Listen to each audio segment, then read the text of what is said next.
السلام عليكم ورحمة الله وبركاته. اللهم صل وسلم وبارك عليك يا حبيبي يا رسول الله.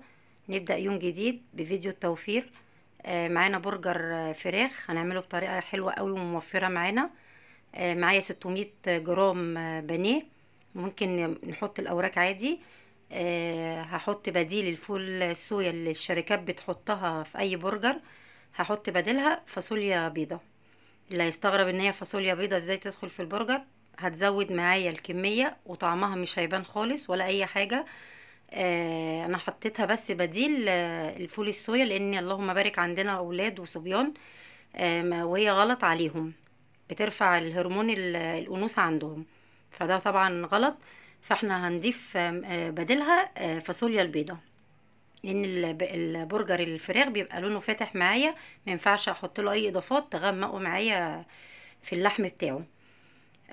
جبت كوباية فاصوليا على المقدار دوت، لو اقل او اكتر ممكن نقلل كمية الفاصوليا.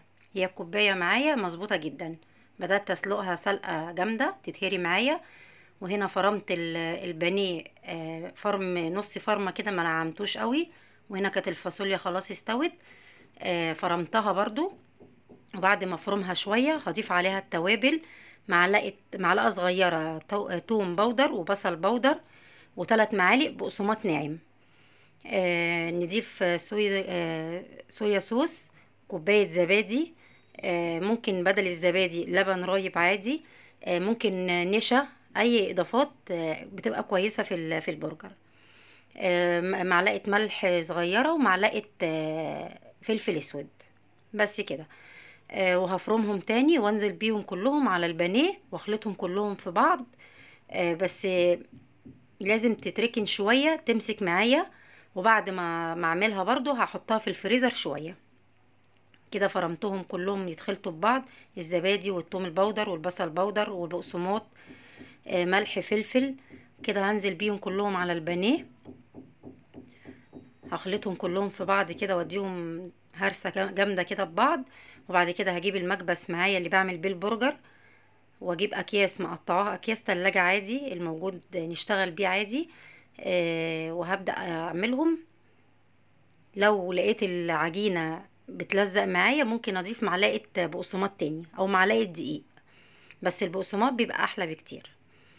هبدأ اكورها كده وانزل على الكيس، حطها على المكبس وانزل عليه. كرة ولا كبيرة ولا صغيرة. المكبس ده معايا مقاسه كبير. ممكن لو مقاس صغير هيرمي الكمية اكتر معايا. هو المكبس طلع لي الكمية دي، طلعت لي 12 واحدة ما شاء الله. ممكن لو حجم صغير يطلع لي 24 من نص كيلو بانيه. بيرمي معايا كمية كتيرة جدا جدا اللهم بارك. بكوباية الفاصوليا. ممكن لو اللحمة برجر لحمة عادي نضيف له اي اضافات تانية. دقيق، بقسماط ناعم، معلقتين نشا. برضو الاضافات ديت بتطلع لي كمية كبيرة ما شاء الله. هنا كنت خلاص بدأت اعمله. ممكن نضيف برضو عليه بطاطساية مهروسة، بس بتختلف في الطعم، هتطلع لي اللحمة مكتومة شوية. لكن الفاصوليا والزبادي مطلعه لي اللحم طري جدا جدا. ولو لبن رايب برضو بيكون حلو. هنا خلاص بقرصه كده واعمله بالمكبس واركنه واسيبه في الفريزر حوالي ساعة ونص. زي ما قلنا الصويا صوص في التتبيلة بيختلف جدا جدا في الطعم. هنا بشيله في الفريزر لو عامله كميه اكبر من ديت، واستخدمه في المدرسه او في الغداء او في اي حاجه، بطلعه على التحمير على طول. ممكن يخش الفرن برشه زيت عادي، ممكن يتحمر في زيت كميه كبيره عادي. ممكن نحمره برضو بطريقه تانية، ناخده من البيض للدقيق للبقسماط زي طريقه البانيه. بس انا مش بستخدمه كده، انا برش رشه زيت خفيفه. وعلى الناحيتين كده ياخد لون من الناحيه دي ولون من الناحيه دي. وبيبقى جميل جدا وبيستوي على طول. انا هنا كنت رشيت قبل ما اشتغل، كنت رشيت رشه زيت خفيفه عشان وانا بعجنها بايدي رشيت رشه زيت خفيفه، لان احنا عارفين الصدور ما بقاش فيها دهون زي الوراك قوي. هنا كنت ما شاء الله خلصت الكميه كلها 12 واحده، ركنتهم في الفريزر ساعه ونص كده لساعتين. هنا هحط معلقتين زيت كده رشه، ولو نقصت معايا ممكن ازود زيت عادي، طول ما انا بحمر عادي ما فيهاش اي حاجه، ومبقاش شارب زيت خالص. وكنت بحمرت برضو شويه مكرونه جنبه برضو على الغدا، وما شاء الله كانت الكميه كويسه قوي، وحجم البرجر كبير ما شاء الله مش صغير. وقلنا لو كل ما يكون صغير هيرمي معايا اكتر من كده، هياخد لون من الناحيه دي ولون من الناحيه دي، مش هفضل اقلب كتير عشان ما يتهريش معايا ولا يفرول مني. كده ما شاء الله كان يستوى وكان جميل جدا.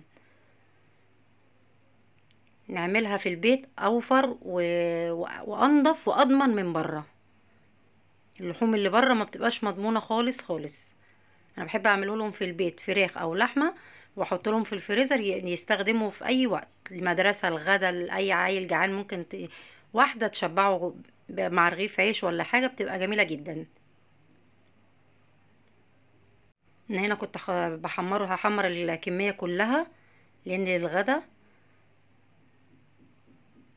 لونه كده ولا هو غامق ولا هو فاتح، هي الكاميرا يعتبر ظالمه اللون، كان طالع جميل جدا. معلقتين الصويا صوص في الخلطه هي اللي بتختلف في الطعم وفي اللون بتاعه. كنت هنا كانت الطاسه بتاخد معايا 2 كده، وما بياخدش وقت في التحمير. هنا كنت وطيت برضو على المكرونه بس عملتهاش معاكم. ما شاء الله جميل جدا، والواحده بتشبع يعني. الواحده الكايزر جبناه صغير، ممكن الواحده تكفي 3 كايزرات. رشيت عليه كده خضره وجرجير كده صغير، وشويه كاتشب على بطاطس محمره ممكن عادي مع الكابوتشي، جميل قوي. انا مكنتش عارفه امسكها، انا قسمتها اشوف اللحمه طالعه مستويه وجميله. بدات اعمل لهم سندوتشات، وما شاء الله حاجه مضمونه ونظيفه. الواحده ممكن تكفي 3 ما شاء الله، بألف هنا. ما تنسوش اللايك والاشتراك وسبسكرايب للقناه. واشوفكم فيديو جديد وافكار جديده، وياريت تشجعوني بافكار جديده للفيديوهات وبالاكلات. واشوفكم فيديو جديد، والسلام عليكم ورحمه الله وبركاته.